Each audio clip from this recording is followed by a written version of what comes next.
Sir laddu కల్తీ పైన తిరుపతి లడ్డు కల్తీ పైన చంద్రబాబు నాయుడు గారు ఒక సిట్ వేశారు కదా. అయితే నిన్న సుప్రీంకోర్టు స్టేట్మెంట్ తర్వాత ఇప్పుడు డీజీపీ ఒక ప్రకటన చేశారు సార్, ఈ సిట్ ను ఆపేస్తున్నాం. సుప్రీంకోర్టు తదుపరి విచారణ తర్వాత తదుపరి ఆదేశాల తర్వాత ఏం చేయాలో కొనసాగిస్తామని చెప్పేసి అంటున్నారు. మరి సిట్ ఆపేయడం అనేది ఖచ్చితంగా చంద్రబాబు నాయుడు గారికి గట్టి దెబ్బ అని చెప్పేసుకోవచ్చు. చాలా మంది కూడా అభిప్రాయపడుతున్నారు. మరి ఎందుకు ఇప్పుడు ఆపేయాల్సిన అవసరం వచ్చింది? మరి నెక్స్ట్ ఏం జరిగే అవకాశం ఉంది సార్? సుప్రీంకోర్టు నిన్న విచారణ జరిపింది. యాక్చువల్ గా 5 రకాల పిటిషన్లు ఈ లడ్డు మీద వేశారు. ఒకటేమో సుబ్రహ్మణ్య స్వామి, 2 వైవి సుబ్బారెడ్డి, 3 డాక్టర్ విక్రమ్ సంపత్, ఆయన ప్రముఖ చరిత్రకారుడు, 4 దుష్యంత్ శ్రీధర్, స్పిరిచువల్ డిస్కోర్స్ చెప్పేవాడు, అంటే ప్రవచనకారుడు, హిందూ ప్రవచనకారుడు ఆయన. ఇక 5వ వ్యక్తి సురేష్ చవాంకే, ఆయన ఒక సామాజిక కార్యకర్త. ఈ 5 మంది పిటిషన్లు వేశారు. ఇందులో ప్రధానంగా నిన్న సుబ్రహ్మణ్య స్వామి, వైవి సుబ్బారెడ్డి ఈ పిటిషన్ల మీద ప్రధానంగా సుప్రీంకోర్టు ద్విసభ్య ధర్మాసనం, B R Gavai and K V Viswanathan, వీళ్ళిద్దరూ జడ్జెస్, వీళ్ళిద్దరూ నిన్న విచారించారు. ఇటు టీటీడీ తరపున సిద్ధార్థ లోద్రా, ఏపీ గవర్నమెంట్ తరపున ముకుల్ రోహత్ కి వాదనలు వినిపించారు. సుబ్రహ్మణ్య స్వామి తరపున రాజశేఖర్ రావు అనే ఒక సీనియర్ అడ్వకేట్ వాదనలు వినిపించారు. సో నిన్న ప్రధానంగా సుప్రీంకోర్టు కామెంట్లు కొన్ని చేసింది, ప్రశ్నలు వర్షం కురిపించింది. అది నేను ఆల్రెడీ చెప్పాను. బ్రీఫ్ గా మనం చెప్పుకోవాల్సింది ఏంటంటే, ఒకటి, మీరు ఈ సుప్రీంకోర్టు మన తిరుపతి లడ్డుకు సంబంధించి కల్తీ జరిగిందని చెప్తున్నారు. నెయ్యి, ఆ కల్తీ నెయ్యి వాడారా లేదా ఇప్పటివరకే అది క్లియర్ గా చెప్పలేదు. టీటీడీ ఈవో ఈవో శ్యామలరావు గారు వాడలేదన్నారు, ముఖ్యమంత్రి ఏమో వాడారన్నారు. సో దాన్ని తేలాల్సి ఉందంటే ఆ నెయ్యి వాడలేదు అనేది సిద్ధార్థ లూత్రా కోర్టుకి కూడా చెప్పారు. అయితే అంతకు ముందు జూన్ లో కూడా సప్లై చేసింది. ఇది వచ్చి జూలై 6, జూలై 12న 2 ట్యాంకర్ల నుంచి 4 శాంపుల్స్ తీసుకొని ఎన్డీడీబీకి పంపించాము అని సిద్ధార్థ లూత్రా చెప్పారు. మరి అట్లాంటప్పుడు వాడకపోతే దాన్ని వాడినట్టుగా ఎందుకు చెప్పి కోట్లాది మంది హిందువుల మనోభావాల్ని దెబ్బతీస్తారనేది కోర్టు ప్రశ్నించింది. అలాగే మొత్తం 5 మంది సప్లయర్స్ ఉంటే, నెయ్యి సప్లయర్స్, ఒక్క సప్లయర్ నమూనాలు మాత్రమే ఎందుకు పంపారు అనేది రెండవ ప్రశ్న. మూడవది, ఎన్డీడీబీకి సంబంధించిన కాఫ్ అనే ఒక ల్యాబ్ ఈ నెయ్యిని పరిశీలించింది. దాంట్లో ఆ రిపోర్ట్లో అది కొంత డిస్క్లైమర్ కూడా చెప్పింది. ఆ డిస్క్లైమర్ లో ప్రధానంగా 3-4 పాయింట్లు ఉన్నాయి. అందులో ఒకటి, పశువులకి ఇచ్చే, ఆవులకి ఇచ్చే ఫీడ్ని బట్టి కూడా కల్తీ జరగచ్చు. అలాగే అవి లో ఎనర్జీ పశువులు అయితే వాటికి సంబంధించి కూడా కల్తీ జరిగే అవకాశం ఉంది. అట్లాగే టెక్నికల్ ప్రాసెస్ లో, పాల నుంచి నెయ్యి తీసే టెక్నికల్ ప్రాసెస్ లో కూడా కల్తీ జరగచ్చు. ఇక 4వ పాయింట్ అన్నిటికంటే ముఖ్యమైనది, మేమిచ్చిన ఈ రిపోర్టు ఫాల్స్ పాజిటివ్ గా కూడా ఉండొచ్చు అని చెప్పింది. మరి ఇలా చెప్పినప్పుడు సెకండ్ ఒపీనియన్కి ఎందుకు వెళ్ళలేదు? మైసూర్ ల్యాబ్ కానీ లూధియానా ల్యాబ్ కానీ ఎందుకు మీరు టెస్ట్ చేయించలేదు అని సుప్రీంకోర్టు అడిగింది. అలాగే ఈ నెయ్యి కలవనప్పుడు ఒక ముఖ్యమంత్రి ఇలా ప్రజల్ని తప్పుదారి పట్టించచ్చా అనేది అడిగింది. అట్లాగే జూలై 16న రిపోర్ట్ వస్తే సెప్టెంబర్ 18 వరకు ఎందుకు దాని మీద కేసు పెట్టలేదు? 2 నెలల తర్వాత చంద్రబాబు ఒక రాజకీయ మీటింగ్ లో యథాలాపంగా దాన్ని ఎందుకు ప్రకటించారు?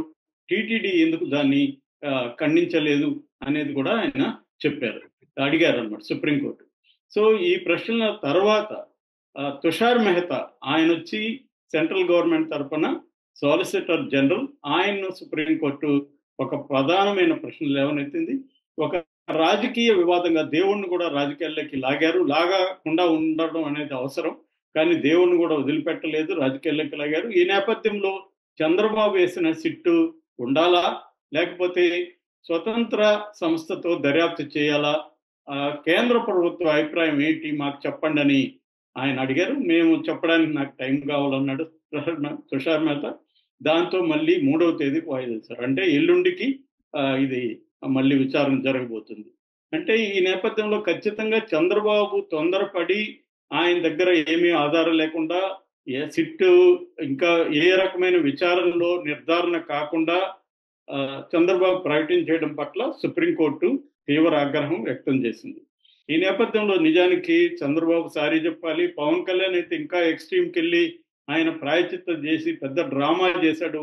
ఆయన కలుషితమైన నెయ్యిని లడ్డులో వాడేశారు, అదంతా మనం తిన్నాము, అందుకని ప్రాయచిత్త దీక్ష చేస్తున్నానని ప్రకటించాడు. ఈరోజు తిరుమలకు కూడా బయలుదేరాడు. కానీ చంద్రబాబు ఏమో అసలు నోరు జరవలేదు దీని మీద. పవన్ కళ్యాణ్ ఏమో అప్పటికి ఉన్న సమాచారాన్ని బట్టి సుప్రీంకోర్టు అలాంటి కామెంట్లు చేసిందంట. అప్పటికంటే ఇంకెప్పటికీ ఇంకా ఈయన దగ్గర ఏమన్నా కొత్తగా సమాచారం ఉందా? ఉంటే మరి సుప్రీంకోర్టుకి ఎందుకు ఇవ్వలేదు ఈయన? ఎందుకంటే ప్రభుత్వం తరఫున ముకుల్ రోహిత్కి ఆర్గ్యూ చేస్తున్నప్పుడు ఎందుకు ఇవ్వలేదు? మరో విషయం కూడా ఏంటంటే ఇక్కడ మనం గమనించాల్సింది, సిద్ధార్థ లూత్రా ఏం చెప్పాడు? కంటామినేట్ అయ్యిందని చెప్పాడు తప్ప ఎలాంటి కంటామినేట్ అయ్యిందో విచారణలో తేలుతుందని కూడా ఆయన చెప్పాడు. ఆయన క్లియర్గా యానిమల్ ఫ్యాట్ కలిసిందని సిద్ధార్థ లూత్రా సుప్రీంకోర్టుకి చెప్పలేదు. అంటే క్లియర్గా ఇది కంటామినేషన్ అయ్యింది. అయితే ఏ రకమైన కంటామినేషన్, అది ఫాల్స్ పాజిటివా కాదా మళ్ళీ చెక్ చేసుకోవడం, ఇవేమీ లేకుండా రాజకీయంగా లడ్డు విషయాన్ని చంద్రబాబు కావచ్చు, పవన్ కళ్యాణ్ కావచ్చు, కూటమి నాయకులు ఉపయోగించుకున్నారు. ఇప్పుడు కూడా చంద్రబాబు ఏమో నోరు తెరవట్లేదు దాని మీద.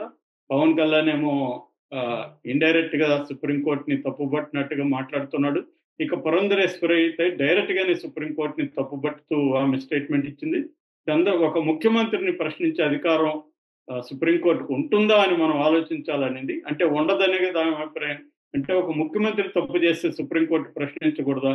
ఎవరైనా కూడా రాజ్యాంగానికి లాకు నిబద్ధులై ఉండాలి. సుప్రీంకోర్టు ఏ ముఖ్యమంత్రిని కాదు, ప్రధానమంత్రినైనా కూడా ప్రశ్నించవచ్చు. ఎందుకంటే రాజ్యాంగాన్ని కాపాడాల్సిన ప్రధాన బాధ్యత సుప్రీంకోర్టుకు ఉంటుంది. రాజ్యాంగానికి లోబడే జరగాలి. సో ఒక మత విశ్వాసాలకు సంబంధించి ఒక ముఖ్యమంత్రి, ఒక ప్రధానమంత్రి తీవ్రమైన కామెంట్ చేసినప్పుడు సుప్రీంకోర్టు అడిగే హక్కు సుప్రీంకోర్టుకు ఉంటుంది. అది ఆమెకు తెలీదా? తెలుసు. ఆమె ఎంపీ, ఆమె చదువుకున్నది. కానీ ఆమె చంద్రబాబుని సపోర్ట్ చేయదలుచుకుంది. మరి దీని మీద కూడా ఎవరైనా సుప్రీంకోర్టులో చెప్తారా, ఏం కామెంట్లు తీసుకెళ్తారా అని చూడాలి. ఒక ముఖ్యమంత్రిని ప్రశ్నించే అధికారం సుప్రీంకోర్టుకి లేదని ఆమె మాట్లాడిన వీడియో నేను ఇందాక చూశాను. సో తెలుగుదేశం క్యాంపుకి ఈ కామెంట్లు జీర్ణం కావట్లేదు. ఎందుకంటే ఆల్రెడీ బీజేపీ, హిందుత్వ శక్తులు చంద్రబాబు సారీ చెప్పాలని ఒక పెద్ద క్యాంపెయిన్ మొదలుపెట్టాయి. మనకి మాధవీలత ఎపిసోడ్ చూసుకుంటే కూడా ఆమె కంప్లీట్గా యూటర్న్ తీసుకునింది. మాధవీలత మొన్నంతా తిరుమలకి వెళ్ళి జగన్ని విమర్శిస్తూ మాట్లాడింది. ఇప్పుడేమో అసలు చంద్రబాబుకి ఇది ఉందా లేదా అని సైగ చేసింది. బుర్ర ఉందా లేదా? వచ్చి 100 రోజుల ముందే ఇటువంటి వివాదాస్పద ఒక పనికిమాలిన పేపర్ పెట్టుకొని ఆయన ఎలా చెప్పేస్తాడు, ఒక యథాలాపంగా ఎలా చెప్తాడని ఆమె తీవ్ర కామెంట్లు చేసింది. అసలు చంద్రబాబు కూటమిలో వ్యక్తి అని మర్చిపోయినట్టుగా ఆమె కామెంట్లు చేసింది. అంటే ఇక్కడ సుప్రీంకోర్టు ప్రశ్నించే వరకు వీళ్ళకి అందరికీ ఈ ప్రశ్న రాలేదా? మాలాంటి చాలా మంది జర్నలిస్టులు దేశవ్యాప్తంగా ఇదే ప్రశ్నలు సంధించాము. హిందూ ఎడిటోరియల్ రాసింది, ఇండియన్ ఎక్స్ప్రెస్ ఎడిటోరియల్ రాసింది, ఫ్రీ ప్రెస్ ఎడిటోరియల్ రాసింది. ఇలాగా మొత్తం మీడియా అంతా కూడా దేశవ్యాప్తంగా, ప్రధానంగా మీడియా అంతా కూడా చంద్రబాబుని సుప్రీంకోర్టు అడిగిన ప్రశ్నలే అనేక మంది అడిగారు. అప్పుడంతా ఈ మాధవీలత లాంటి వాళ్ళకి మరి కామన్ సెన్స్ ఏమైందో తెలియదు. ఇప్పుడు సుప్రీంకోర్టు అడిగినాక వాళ్ళు స్పందిస్తున్నారు. కొంతమంది ఏమో అదే బీజేపీ నాయకురాలేమో విమర్శించే అర్హత లేదంటుంది ఆంధ్రప్రదేశ్లో. ఇక్కడ అదే బీజేపీ నాయకురాలేమో ఆయన బుర్రందా లేదు అసలు అని ఏమడుగుతుంది. సో ఇప్పుడు ఏంటంటే హిందుత్వ దీంట్లో కూడా ప్రధానమైన హిందుత్వవాదులు వీళ్ళందరూ కూడా చంద్రబాబుని నిందించే కార్యక్రమంలోకి వెళ్ళిపోయారు. ఎందుకంటే ఇది లడ్డులో కల్తీ జరిగిందనేది ఒక విభ్రాంతకరమైన ఒక ప్రచారంగా మారిపోయింది. అయితే నేను ఇందాక వేరే వీడియోలో కూడా చెప్పినట్టు భక్తులైతే దీన్ని నమ్మల. ఎందుకంటే మామూలుగా 3 లక్షల చిల్లర లడ్డులు ఒక రోజుకి సేల్ అయితే ఈ మధ్య కాలంలో 3.5 లక్షలు, దాదాపు 4 లక్షల లడ్డులు కూడా సేల్ అయిన ఇది కనపడుతుంది. ఎక్కడ తగ్గలేదు. మామూలుగా నిజంగా భక్తులు కానీ చంద్రబాబు చెప్పింది నమ్ముంటే వాళ్ళు ఎన్ని లడ్డులు కొనకపోయేవాళ్ళు. కాబట్టి లడ్డుకి ఏ రకమైన డిమాండ్ తగ్గలేదు. దానికి ఒక కారణం ఈవో మేము వాడలేదని చెప్పడం కూడా బాగా పాపులర్ అయింది. అందువల్ల చంద్రబాబు మాటలు పొలిటికల్ గా ఈయన లడ్డును ఉపయోగించుకుంటున్నాడు అన్న నెరేటివ్నే ప్రజలు కానీ భక్తులు కానీ ప్రధానంగా నమ్మేట్టున్నారు. ఈ కాంటెక్స్ట్ లో ఇప్పుడు సిట్ అనేది తాత్కాలికంగా ఆపేస్తున్నామని డీజీపీ ద్వారకా తిరుమలరావు ప్రకటించాడు. మేము 3వ తేదీ వరకు దీన్ని విత్హెల్డ్ పెడుతున్నాం. 3వ తేదీ తర్వాత అసలు సిట్ ఉంటుందా లేదా అనేది మేము చెప్తాము అంటున్నాను. నాకు తెలిసి సిట్ ఉండకపోవచ్చు. ఎందుకంటే సిట్ దాని మీద చంద్రబాబే రాజకీయంగా దీన్ని ఉపయోగించుకున్నప్పుడు మళ్ళీ ఆయన ఆధ్వర్యంలో సిట్టు నిష్పక్షపాతంగా ఎలా ఉంటుంది ఎవరు కూడా నమ్మే పరిస్థితి లేదు. సుప్రీంకోర్టు కూడా అది నమ్మదు. కాబట్టి సుప్రీంకోర్టుకి సెంట్రల్ గవర్నమెంట్ ఏం చెప్తుందో చూడాలి. ఏం చెప్పినప్పటికీ కూడా సుప్రీంకోర్టు ఒక స్వతంత్ర సంస్థతో విచారణ జరిపించే అవకాశం ఉంది. సిబిఐ మీద కూడా సుప్రీంకోర్టుకి అంత నమ్మకం ఉంటుందని నేను అనుకోవట్లేదు. ఎందుకంటే సిబిఐ మీద కూడా స్వతంత్రంగా ఉండండి, స్వేచ్ఛగా పక్షిలాగా ఎగరండి, ఇలాంటి కామెంట్లు కూడా సుప్రీంకోర్టు ఈ మధ్యనే చెప్పింది. అలాంటిది నాకు తెలిసి మోస్ట్లీ ఒక జడ్జి, రిటైర్డ్ జడ్జి కమిషన్ ద్వారా దీన్ని విచారణ జరిపించే అవకాశం ఎక్కువ ఉంది. ఏదేమైనా ఇది బూమరాంగ్ అయి తాను విసిరిన ఆయుధం ఏదైతే ఉందో అది మళ్ళీ చంద్రబాబుకి వచ్చి థ్యాంక్ యూ సో మచ్.